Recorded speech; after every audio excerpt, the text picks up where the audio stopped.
Today, I'm not interested in just playing New Super Mario Bros. U Deluxe. That would make too much sense. Instead, I'm gonna try to collect every single coin. And when I say all coins, I mean all of them, including the P-switch coins and rings, red rings, green rings, and blocks that have coins in them. The ones that don't count are coins from enemies and star coins. Now, why not star coins? I mean, it's got it in the name. Well, they actually don't add to the coin counter. So while I will be getting some, I don't technically need to get all of them. Now, in an emergency, if I can't beat a stage, I am allowed to attempt the Wii U version and see if I can beat it on there, and then I'll be allowed a free pass. Since the two games are so similar, I figure that this is more than fair. So starting with New Super Mario Bros. U, let's dive into 1-1. To ensure I didn't miss any coins, I dove into the coding of the game and found every hidden coin I needed. Shoutouts to Master Vermilion on helping me with this. His channel and Discord is in the description. Using this code, I discovered a platform at the very beginning that I didn't even know existed until now. This level was a pain at first because I have to ground pound 52 flowers, and yes, they all had coins that I needed.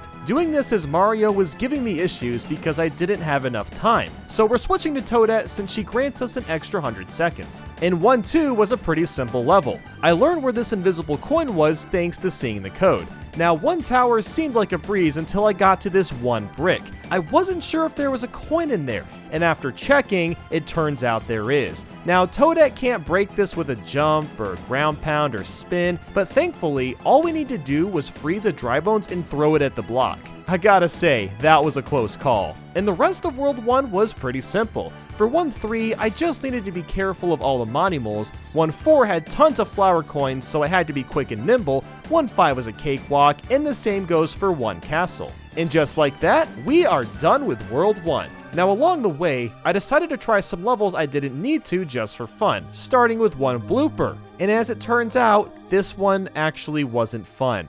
Immediately, these bubble coins went above and below the level so I couldn't touch them, even with Toadette's good swimming. As impossible as this seemed, I kept trying the level over and over to improve my route and movement. And then I realized something about these bubble coins. The ones that you do miss can actually spawn back in.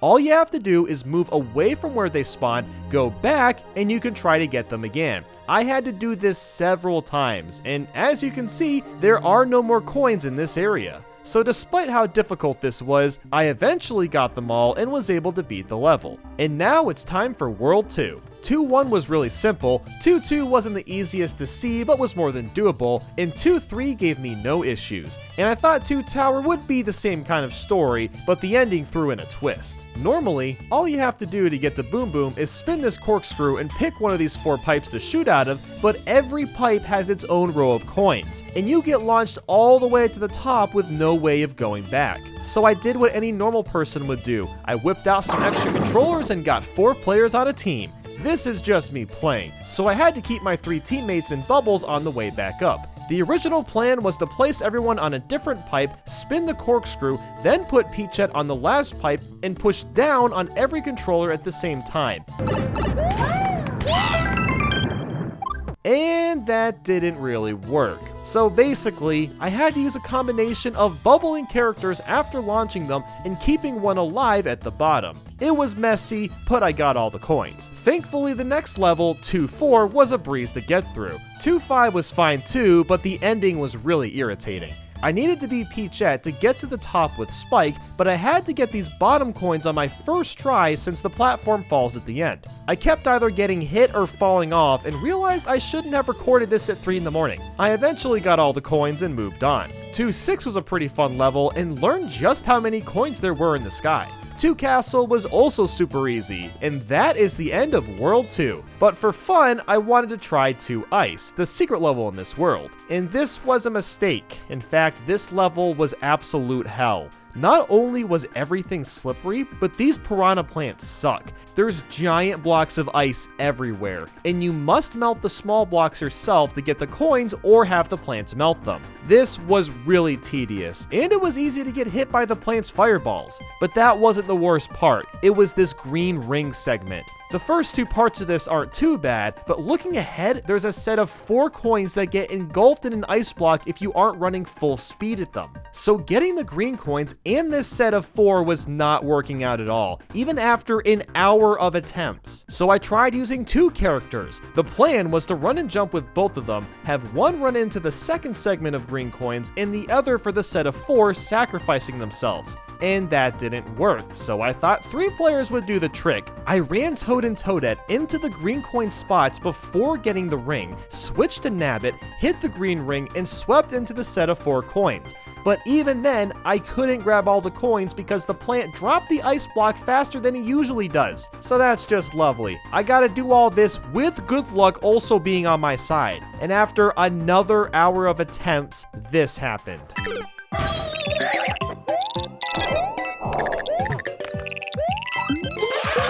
So yeah, this level is beatable even though I didn't need to finish this. Why do I do this to myself? But on to World 3, I came to a revelation that by ground pounding or spinning at the top of some palm trees, they'll drop 4 coins. This means I had to go back and recomplete the levels in World 2 that had these palm trees. Thankfully, I could still do this while getting the other coins. So after that, I went back to 3-1, and the POW block section was a bit close, but I got all the coins before they disappeared. 3-2 reintroduced the bubble coins, but they were much easier to get than the blooper level from World 1. Some random spawning coins required precise swimming to nab them all, but it wasn't too bad. 3 Tower wasn't too shabby, but I did need to carefully time getting the coins at the end so I wouldn't get hit too much from the spikes. 3 Ghost House was a bit tedious, but more than doable. 3-3 was really annoying. These cheeps kept getting in my way, but it was more than possible. I also had a close call with this POW block part. I almost lost a coin, but I was able to grab them all.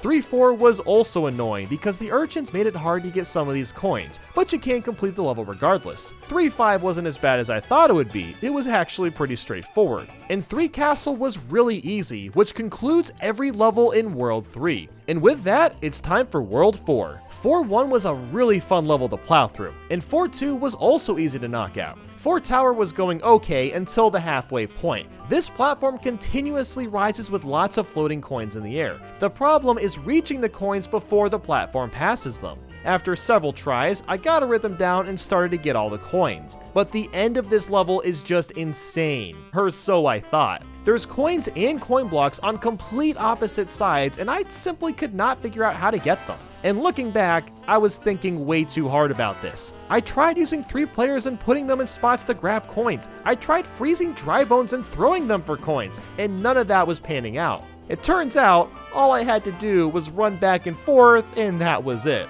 Now I did have to be quick with almost no errors, but it wasn't as impossible as I made it out to be. The next few levels were easy. 4-3 was pretty fun, 4-4 has nothing to write home about, and 4-5 had these icicles that made me a bit weary, but it was more than possible. Playing 4 Ghost House didn't worry me because the coins would be hard to get, it was finding them all that was the problem. This is the most complex ghost house in the game. Just looking at this code and seeing every room made my brain hurt. There's over a dozen rooms with some of them being duplicates and others not. So I decided to color code each room to keep track of where to go.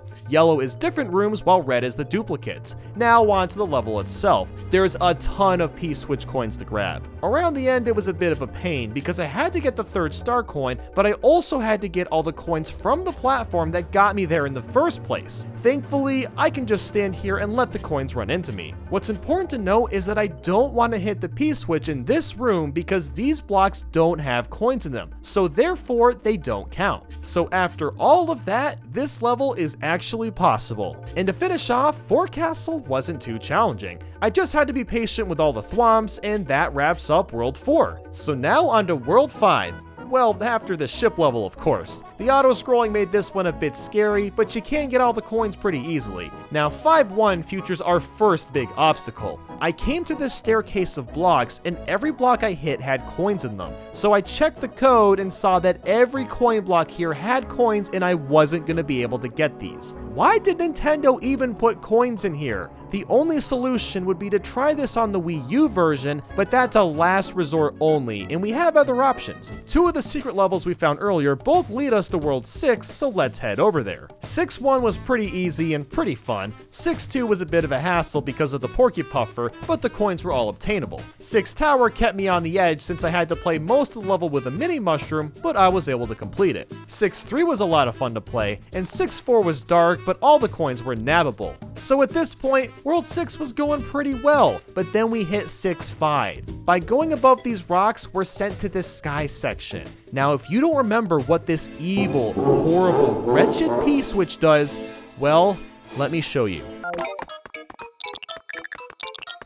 Lord have freaking mercy. So, obviously, I'm not going to be getting all these coins as one character. I'm going to need to be more creative. My first idea was to hold up Mario and float across with Peachette, but for some reason, I can't float when holding him. Then I remembered that baby Yoshis existed, so I went back to World 1, grabbed the pink one, ran all the way back to World 6 and tested out the Yoshi with just Toadette. I was grabbing tons of coins doing this, but Yoshi is just way too slow and the coins disappeared before I even got to the end. So then I tried using 3 players, gave them all acorn suits, and taped down the run buttons so I wouldn't have to worry about holding this while using all these controllers at once. And well, not much came from that, so I stacked Mario and Toadette and decided to fly down. I was able to get to the end this way, but I couldn't grab every coin. I tried this again with Mario and Luigi since they're taller and was able to get even more coins, but still not all of them. Then I stacked 2 characters on top of each other, taped down the run buttons on both of my Pro Controllers so it'd be easier to do this, and gave it another shot. And I actually got kind of close on a couple attempts, but even still I couldn't get them all. At this point, I was close to giving up. And crazy enough, there is a video of this being done. It's actually made by Nintendo themselves. It requires 4 players all using the acorn suits independently, and it's really impressive. And after watching this, I knew I couldn't do this on my own, but it was technically possible. It's a good thing I don't have to do this level. Instead, I could move on to 6-6. This was the most annoying auto-scroller to play. I kept missing coins with Toadette because the coaster just moved too fast for me to react on time. I actually switched to Mario and made him big so my hitbox was bigger, and that helped a lot, and I eventually got all the coins. Moving to the second tower in World 6, it was really simple, and 6-7 was really slow going, but overall an easy level. But then came 6 Castle. This one is nothing short of torture. When you stand on certain Bowser blocks, coins fly out of the lava. Trying to get these without them falling back in is a nightmare. This set of 6 coins at the very beginning forced me to put Mario on the left side just so he could grab 2 coins, and then I could get the middle and right ones before they disappeared or got squished by this block. And this is the first 10 seconds of the level. The rest of it has more coins that does this crap, and I had to keep retrying because it's not easy grabbing these coins perfectly every single time. But then there's this orange switch, and you know, it appears innocent enough, but let's see what happens.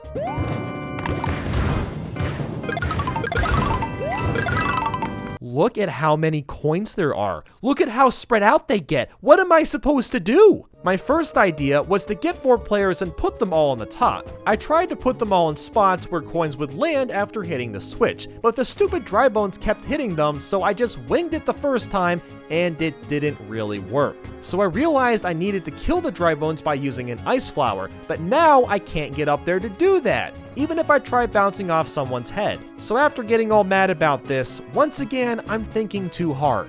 All I had to do was fly a character up and then just bubble ice Toadette to the top that way. And after all of this, I destroyed every dry bones and carefully placed each character in their spots. And after trying this several times, I still couldn't get all the coins. The problem with this strategy in general is there's a set of coins on the left that I can't get to because the screen won't zoom out enough to let me get them. So 6 Castle is completely hopeless. At this point, I have one option left, and that's to go back to 5-1, try to beat that on the Wii U, and head for 5 Ghost House because the secret exit there leads to World 7. So with that, here we are, actually using a Wii U again. Normally, if you tap the blocks trying to break them, nothing's gonna happen. But you can break these blocks by entering star mode with the boost blocks. Basically, you have to step on lots of boost blocks at once to fill this meter, then touch this star when it's full, and now you can break the blocks and get those missed coins. Thanks to this strategy, I am able to beat 5-1 and I got a pass on the Switch version. Now World 5 isn't going to get any easier. 5-2 had so many bricks to break. And even worse, most of them move in and out of this gross poison. Just completing this one in time was a struggle. I really had to optimize the way I broke bricks so I could barely break them all in time. And then 5-3 didn't seem too bad until I checked the code and found out that all of these bricks have coins in them. But since 5-2 is possible, we don't need to finish this level and we can move on. And then 5 Tower is this snake block level. You already know this is going to be a tough one. With some practice, I got all the coins in the first half, but the second half has a P-switch. Not only is there a good chunk of blue coins, but there's 2 spike balls swinging back and forth and completely in the way. As one person, this wasn't happening, so I tried stacking Mario on top, and while that did allow me to get more coins, I didn't know what strategy would work. I tried standing on this block to get the coins on the left, but then there was no time to get the coins on the right. And after another hour or 2 of attempts, I got down to 2 coins and knew that this was possible. At this point, the only feasible way to do this was to make sure Mario and Toadette were fully powered up, and I had to carefully aim Mario at this mushroom and acorn suit to do that, by the way, all while getting the other coins and not getting hit at all until the P-switch section. And then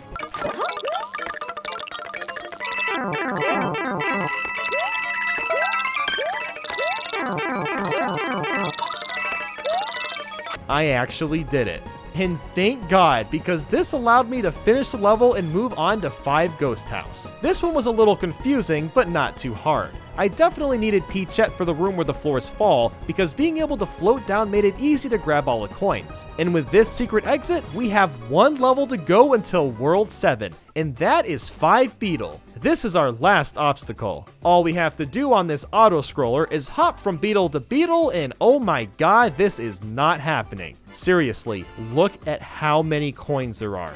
After lots of tries, I wasn't able to get even half of these coins. I tried stacking with Mario, I tried using Baby Yoshi, I tried a pea acorn suit, I tried crying in the corner, but there was no luck to be had. And even if I could get all of these, there's still 2 more sets of P-switch coins, which is also not happening considering they're on a timer. So despite all of our efforts, it is not possible to beat New Super Mario Bros. U while touching every coin. But hey, we can try New Super Luigi U at least, so let's jump into that and see if we have more luck. Now with Luigi U, we're granted 100 extra seconds using Toadette, so most of World 1 was a breeze. 1-1, 1-2, 1 Tower, and 1-3 were a cakewalk. 1-4 had a lot of flowers to get, but it was possible, and 1-5 gave me no troubles at all. 1 Castle wasn't too bad until the end. Normally, you hit this P-switch and get the blue coins to get across these munchers, but I also have to grab the coins that I used as platforms. I figured out their patterns and eventually got fast enough where I could barely damage boost across all the munchers and nab every coin. And that is World 1, so on to World 2.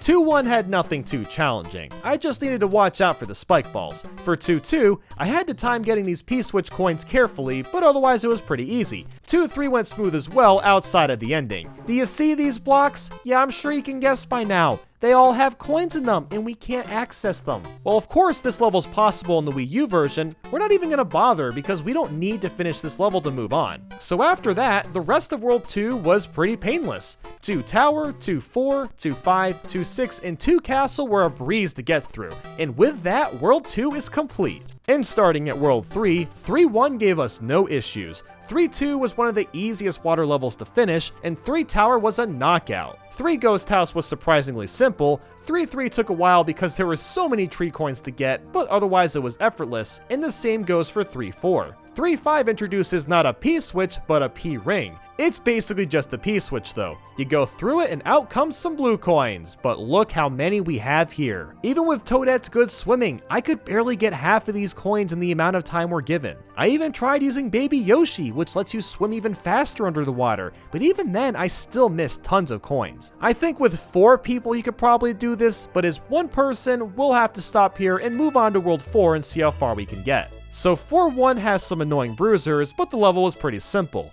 And the same goes for 4-2 and 4 Tower. They were rather straightforward. Now 4-3 would probably be impossible if we didn't have the power of Peachette. After getting these P-switch coins, we still have to get these coins on the bottom. By using a couple of jumps and very carefully floating, we can use Peach's extra jump or her safety jump, in which you automatically get launched up when close to a pit. After a few tries, I eventually got all the coins doing this. 4-4 was another level that was no issue knocking out, and 4-5 made me realize just how many coins there are on these rolling circles. I had to wait for quite a bit to get every coin, but alas, it's more than doable. 4 Ghost House had me weary of the coins that flew out of the walls, but otherwise it was an easy level. And 4 Castle seemed like a piece of cake, but it actually isn't. That's right, all of these freaking blocks have coins that the Thwomps can get, but not Mario. So obviously, this level is out of the question. We could attempt this on the Wii U version, but we don't need to because there's a secret exit that's open for us to try. So on to 4 Flipris. And this level was really easy, and that allows us to skip World 5 entirely and move right to World 6. 6-1 is easy as pie as long as you have ice balls. 6-2 is a bit nerve-wracking because of the Porky Puffer, but overall it's not too bad.